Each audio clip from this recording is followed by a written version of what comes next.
Start परिच्छेद केंद्रीय अर्थसंकल्पात 2005-06 मध्ये शेती विभागावर विशेष भर देण्यात आला असून विविध शेती उद्योगांना विकसित करण्यावर विशेष लक्ष पुरविण्यात आले आहे. फलोत्पादन, फूलोत्पादन, दुग्धव्यवसाय, कुक्कुटपालन, मत्स्य उत्पादन, कडधान्याचे उत्पादन आणि बियाचे उत्पादन यांना विशेष प्राधान्य देण्यात आले आहे. शेती मंत्रालयाच्या आगामी विकास कामामध्ये या गोष्टींचा विचार करण्यात आला आहे.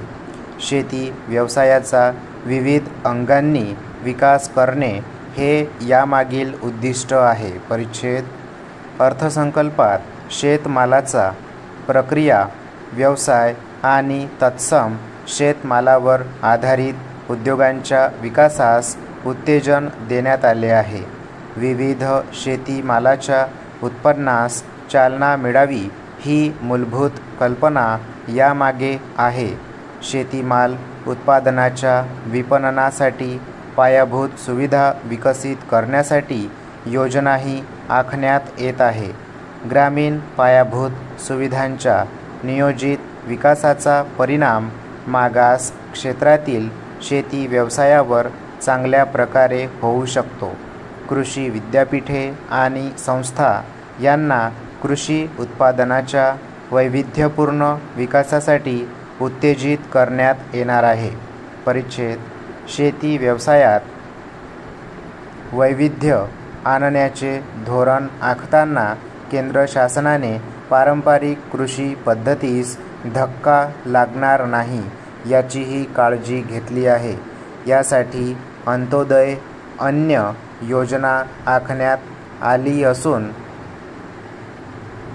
त्या अंतर्गत 2.5 कोटी शेतकरी कुटुंबांना शेतीमालाचे वाटप केले जाणार आहे. तसेच या योजनेत शाळकरी विद्यार्थ्यांना दुपारचे जेवणसुद्धा पुरवले जाणार आहे. धान्य वितरणासाठी 1,88,00,168 अतिरिक्त केंद्र उभारण्यात येणार आहेत.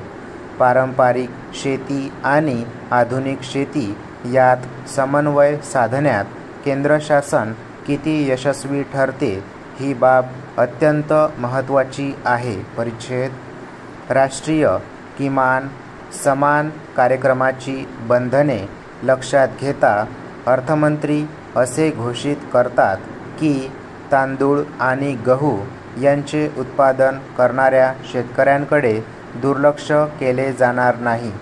केंद्रीय कोठारांसाठी अपारंपरिक पद्धतीने शेती करणाऱ्या राज्यांकडून गहू तांदळाची खरेदी करण्याचे संकेतही त्यांनी दिले. यासाठी वाजवी दराची विकेंद्रीय पद्धती अवलंबली जाईल असेही ते म्हणाले. केंद्रीय किमान समान कार्यक्रमाअंतर्गत देशातील शेतकऱ्यांना योग्य आणि फायदेशीर बाजारभाव देण्याची आणि शेतकऱ्यांना लाभदायक अशा व्यावहारिक अटी लागू करण्याचे आश्वासन देण्यात आले आहे.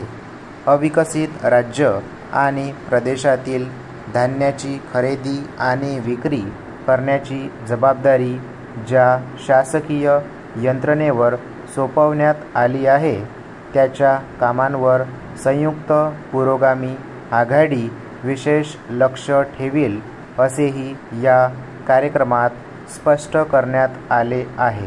स्टॉप.